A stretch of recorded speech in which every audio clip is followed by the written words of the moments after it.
oh konfi ma ani ti tha ang reng khop maya ma ro chu inting e hutu ten comment don tam tak su rin over ma anti ve tat khani ya pori se just ten inting e anti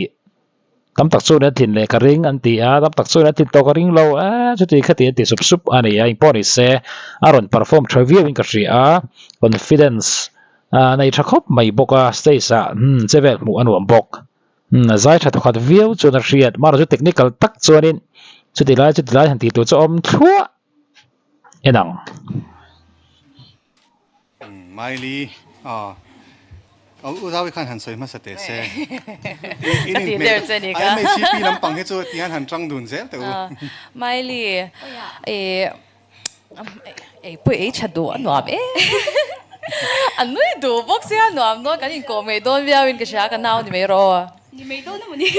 in han he ro ren tang anui dun chore nga tero nya ente round ma sa so ka khan iron in chei pa ang renga pa han ti la o tu nei ron nu nap me ya ila sak ero ka uliana iron ti iron kaule chul bok sia rin lo te khai ron sa bok ani Zaninah imu anuama ma sa chuan kan fakshim shim chenga enge it's a very chu munom shim ma he him thei ti siata ibul ompo nuam don chiang sa chuan ma se kan perform hian ilezai zel don ti hi ka changa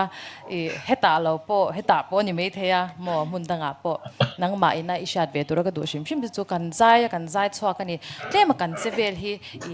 ril ruwa hian enge nang chu ti chuan ka tianga chu chuan ka tia choreograph ve de lekhi angai ni chu lo chu enge nang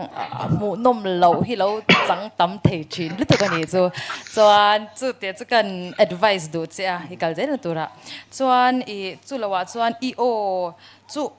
chak chaviao ka tia chuan o hi chiang von bokin ka sha chuan enge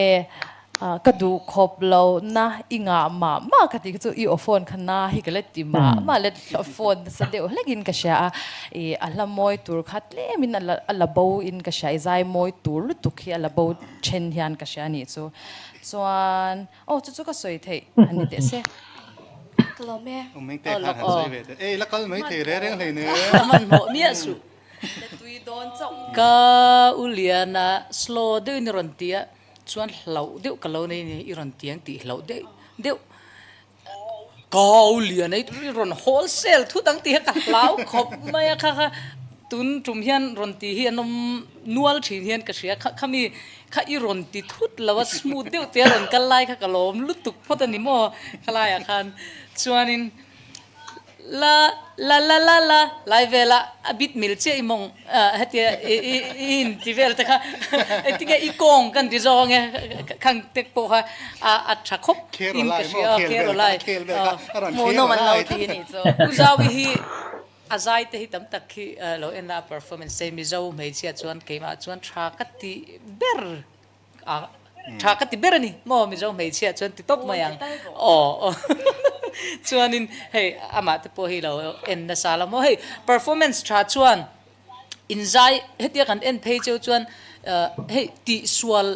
akhalo nei deu po ni ula kha tam tak kha ada bo ve theini chu mo ril rup kha ala peng ve theini chu kha nang ma po khan chom nung zela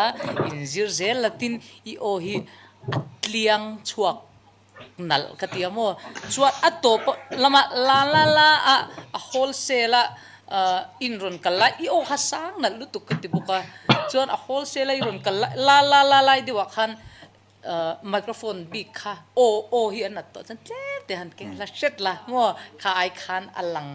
smooth le zualang karing I jai thalu tu 哎，个老妹都个， mai li lok in le kal the le ne ma tinge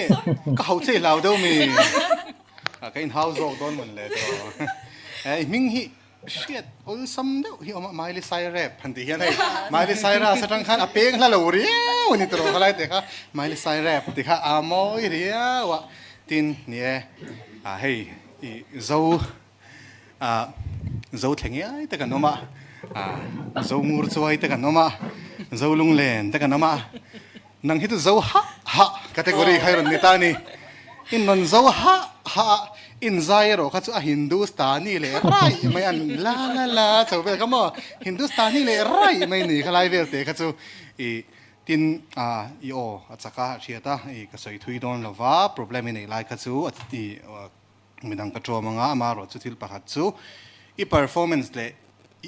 I zai le I taksa cheve la kha tumram in ang si khan an speed nang lo dewa an thlen tum kha chu nang ama sen speed khai nang lo dewa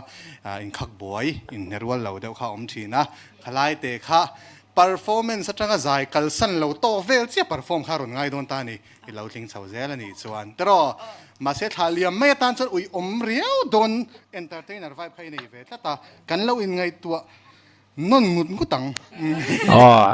tling thut thei din hona ding tlat tling ngal do na ni